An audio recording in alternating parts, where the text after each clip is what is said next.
American Airlines just posted a shocking $437 million loss, while their biggest competitors are making billions.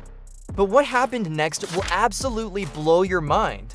The company that once ruled America's skies is now on its knees, begging for forgiveness in what insiders are calling the apology tour. This is the story of how corporate arrogance and Donald Trump's trade war just brought down one of America's most iconic airlines.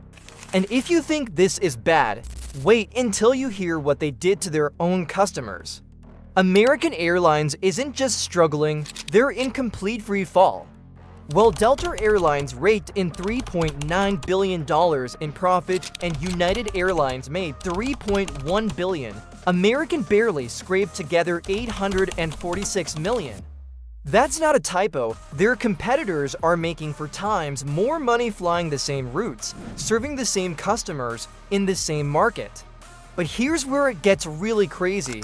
American didn't just underperform, they actively sabotaged themselves with the dumbest business strategy in aviation history. It all started with what can only be described as corporate suicide. In April 2023, American Airlines decided they knew better than decades of industry wisdom. They moved 40% of their ticket sales away from travel agencies and forced customers to book directly through their website. Sounds reasonable, right? Wrong. This wasn't about customer convenience. This was about control, and it backfired spectacularly. Here's how they rigged the system against their own customers. If you wanted to book through a traditional travel agency, you'd pay $483 for a first-class seat. But if you played by Americans' rules and used their preferred booking channels, that same seat cost $304. That's almost $200 more just for booking the wrong way, and it gets worse. They told customers they could only earn frequent flyer miles if they booked through agencies that met Americans' ridiculous demands. But let me tell you exactly how insane this system was. American created this thing called the Preferred Agency Program. Travel agencies had to book at least 30% of their flights through American's new distribution capability technology or face punishment.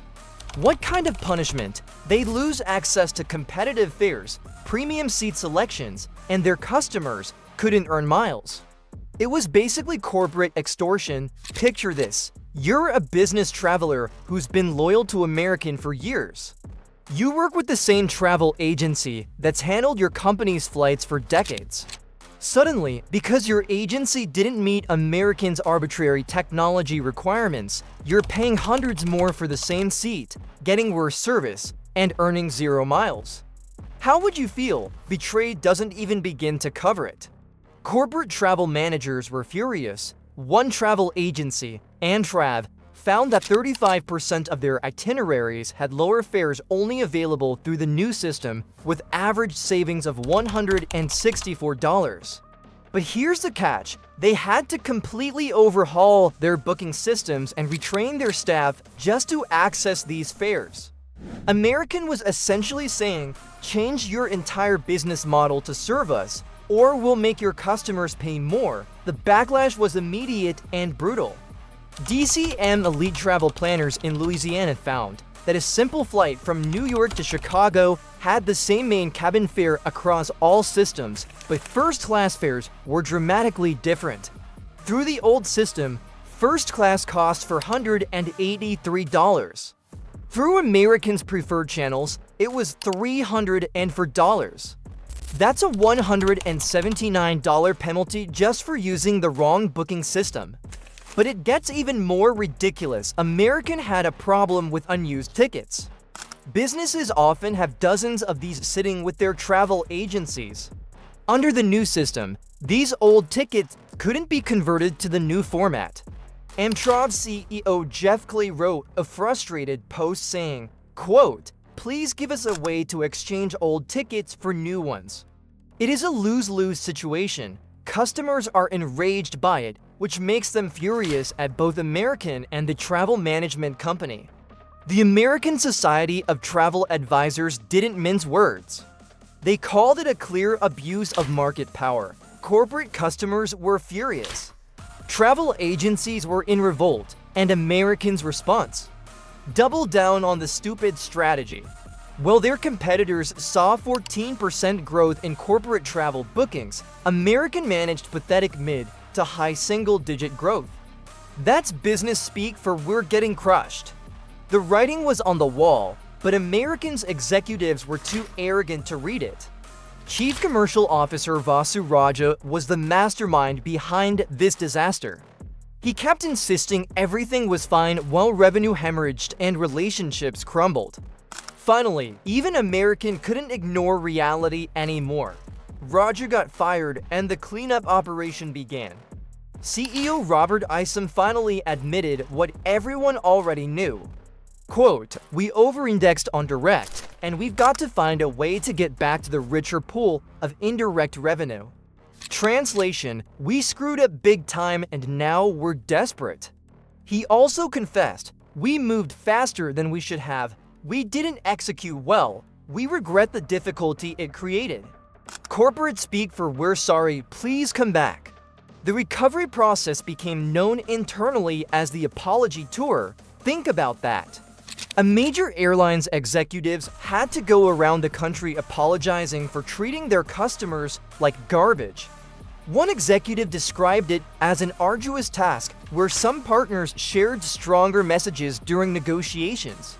That's corporate code for people were really angry with us. But just when you thought American couldn't possibly make things worse, Donald Trump entered the chat and he brought tariffs. Lots of tariffs. American CEO admitted that domestic leisure travel fell off considerably just 1 month after Trump took office. Coincidence? Not even close. Trump's trade war hit the airline industry like a freight train. His tariffs on aluminum and steel drove up aircraft production costs. For the first time in nearly 50 years, airlines now have to pay tariffs on imported plane parts. Boeing 787 Dreamliner is built with parts from Japan, France, and Italy. Now there's a 10% tax on every component. Guess who's paying for that? You are, through higher ticket prices. The broader economic impact was even worse.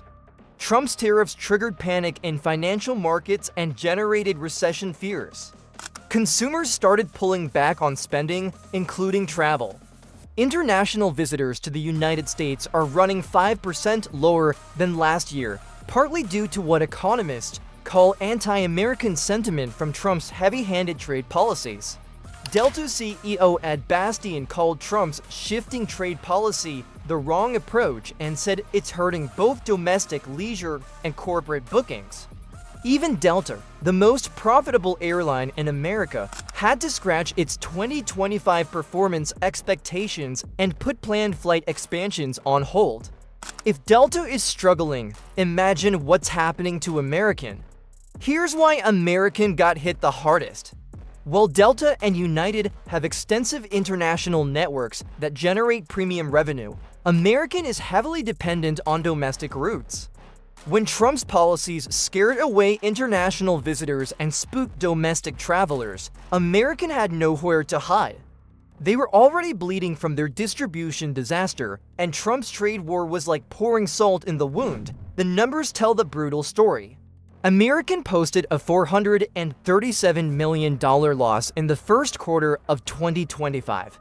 They withdrew their full-year financial guidance, citing economic uncertainty. Morgan CEO Jamie Dimon warned that a recession is a likely outcome of Trump's tariffs.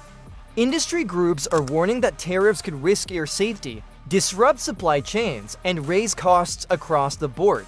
American Airlines went from being America's largest carrier to a cautionary tale of what happens when corporate arrogance meets economic reality. They alienated their customers with a boneheaded distribution strategy, fired their executives when it failed, and then got caught in the crossfire of Trump's trade war. Their competitors are soaring to record profits while American is crash landing in a pile of debt and broken relationships. This is what happens when you think you're smarter than your customers, more powerful than your partners, and immune to political chaos. American Airlines bet everything on a strategy that nobody wanted, doubled down when it started failing, and now they're paying the price. The airline that once promised to take you anywhere is now struggling just to stay airborne. And here's the scary part. This is probably just the beginning. With Trump's tariffs escalating and the economy teetering on the edge of recession, American Airlines might be the first major casualty in a much bigger economic war. Subscribe now because you won't want to miss what comes next in this unfolding disaster.